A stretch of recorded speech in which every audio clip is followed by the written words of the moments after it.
là, on a affaire à un album photo assez typique, assez particulier.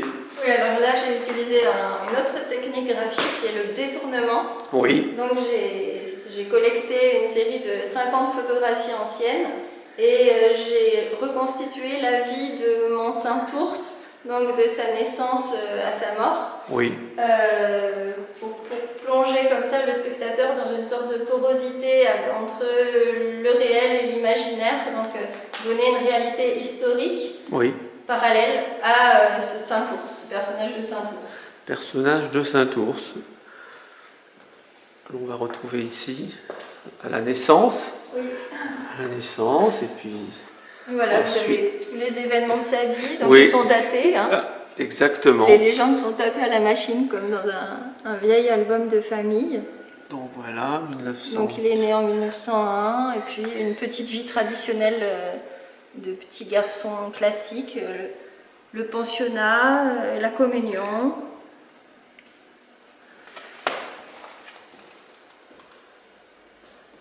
Et puis ensuite, on va le voir grandir. C'est un séducteur.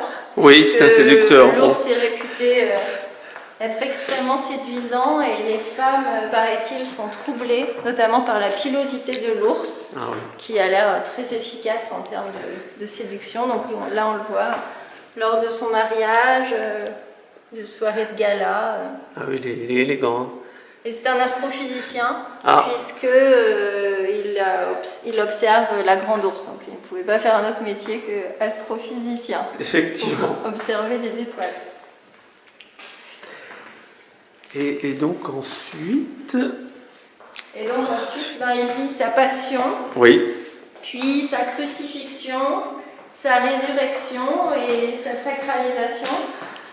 Donc là, j'ai vraiment voulu repartir de cette histoire de la violence et créer une uchronie, parce que quand vous lisez l'histoire, quand vous étudiez l'histoire, parfois vous vous dites, mais il suffirait d'un tout petit élément à changer pour rentrer dans une autre dimension plus utopique, plus optimiste. Et là, je me suis dit, qu'est-ce qu'aurait été cette religion si Saint-Ours avait subsisté, si on avait maintenu cette religion de l'ours. Et donc j'ai créé tout un univers sacré autour de ce personnage d'ours et de cette vraie fausse religion de l'ours. Donc avec un suaire, un reliquaire et des éléments qu'on peut retrouver effectivement dans certaines religions qu'on connaît.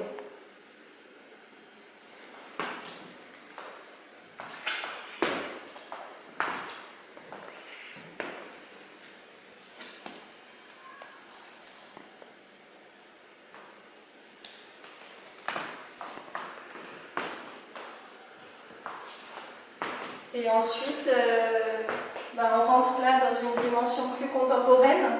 C'est ce qu'il reste aujourd'hui de notre lien à l'ours.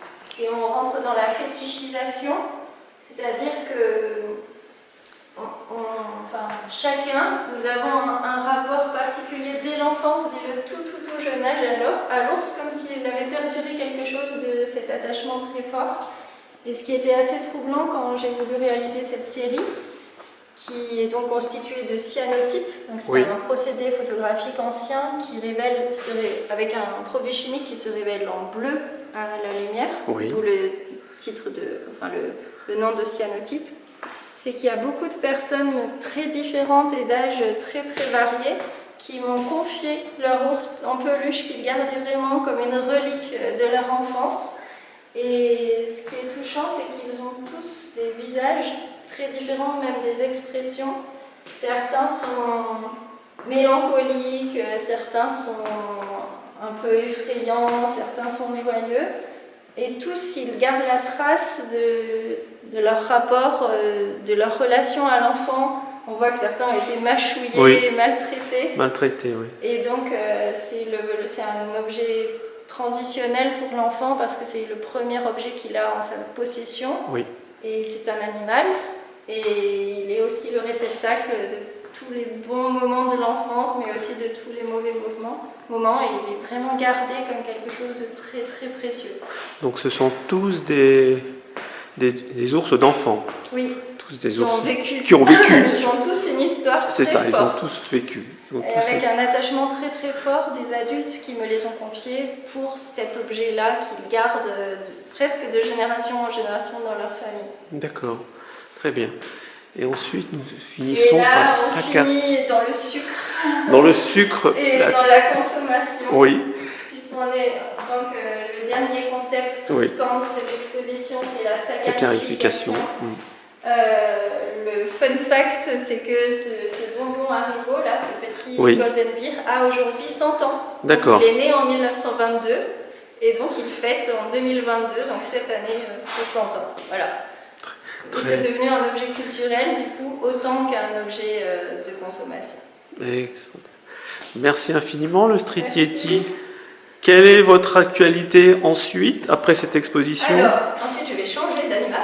Oui, Ma prochaine exposition aura lieu au Grand Angle. oui, Elle va s'appeler Hurler sourdement Oui. et elle va être constituée d'immenses images d'animaux qui hurlent dans des forêts en feu à cause des événements de nombreux incendies qu'il y a eu cet été et qui m'ont beaucoup oui.